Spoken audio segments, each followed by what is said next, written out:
د احساس کفالت پروګرام روپۍ به د کل نه شروع کیږي د سیټ به تاسو ته ښکارېږي د کس د دې په باره کې تپوس کړی دی څنګه چې مخکې به د احساس کفالت پروګرام روپۍ میلاوېدلې نو هغه روپۍ چې دي دا به د کل نه شروع کیږي او ځینې کسان دا هم وایي د بېنظیري دا کمې روپۍ چې دي نو دا د بېنظیري پارټۍ ورکوي او بېنظیري چې دي دا روپۍ شروع کړي دي نو په دې ویډیو کې په دې په حکم خو د هغې لپاره چې دی ویډیو به پوره ګورئ یو لایک شیر کمنټ چې دی ویډیو له به لازم ورکوئ نو کم کسان چې دا وایي چې دا روپۍ چې دي د بېنظیري دا روپۍ دا د بېنظیري پارټۍ ورکوي نو دا روپۍ چې دي دا د بېنظیري پارټۍ نه ورکوي دا په 2008 کې چې دي دا روپۍ شروع شوي دي دا چې دي د بهر ملکونو نه راځي خیراتي روپۍ نو دلته کې غریبانانو ته میلاویږي په 2008 کې چې دی د هغه حکومت او 2008 9 کې چې دی دا روپۍ شروع شوي نو په هغه وخت کې د دې حکومت و نو کله چې دا روپۍ شروع شوه د بهر ملکونو نه راتلې په هغه وخت کې په سوات او وزیرستان په دغه علاقو کې چې دی د حالات هم خراب وو نو هغو دا پروګرام چې دی دا شروع کړو نو د پروګرام له نوم چې دی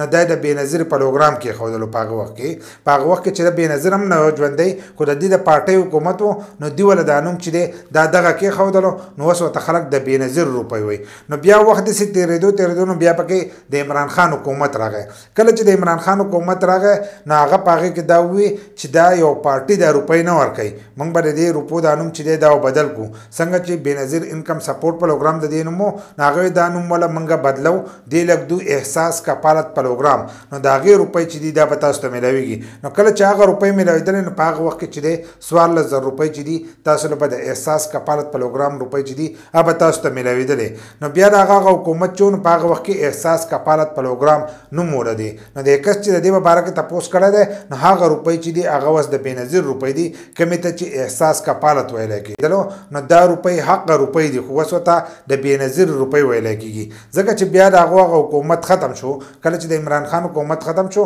نو دوی ولا بیا بېنظیره انکم سپورټ پروګرام نوم چې دی دا کېښودو د دې چې کوم پیجونه او چینل وي ویب سایټ وي هغه ټول چې دی نوم یې چینج کړو هغې له بېنظیره انکم سپورټ پروګرام نوم چې دی هغه یې بیا کېښودلو نو دا دواړه یوې روپۍ دي خو د هغه په وخت کې احساس کفالت و او د دې په دې وخت کې چې دی بېنظیره انکم سپورټ پروګرام دی نو اوس چې دی دغه روپۍ شروع شوي دي که کومو کسانو نه یې راغستې نو خپلې روپۍ راوړی احساس کفالت او بېنظیره انکم سپورټ پروګرام روپۍ چې دي دا یو روپۍ دي خو صرف دغه بدلی پکې راځي چې حکومت چینج شي نو هغه له نومونه بدلی را بدلی خو احساس کفالت چې دی نو دا د پارټۍ سره نه تړلی شي او بېنظیره نوم چې دی هغه د پارټۍ سره تړلی شی دی نو کله چې د الیکشن وخت راشي نو دوی به کوی د زنانو ته چې تاسو ته د بېنظیر روپۍ میلاویږي او دغه شانتې به نور پروګرامونه شروع کړي او ستاسو د روپۍ چې دي دا به سیوی کړي خو بېنظیر له ووټ ورکوي نو د دې لپاره چې دی دی له دغه نوم ایښودی دی نور چې دی دا د پارټۍ په سطح هم نه ورکوي دا د بهر ملکونو نه چې دی دا راځي او دلته کې غریبانان خلکو ته چې دی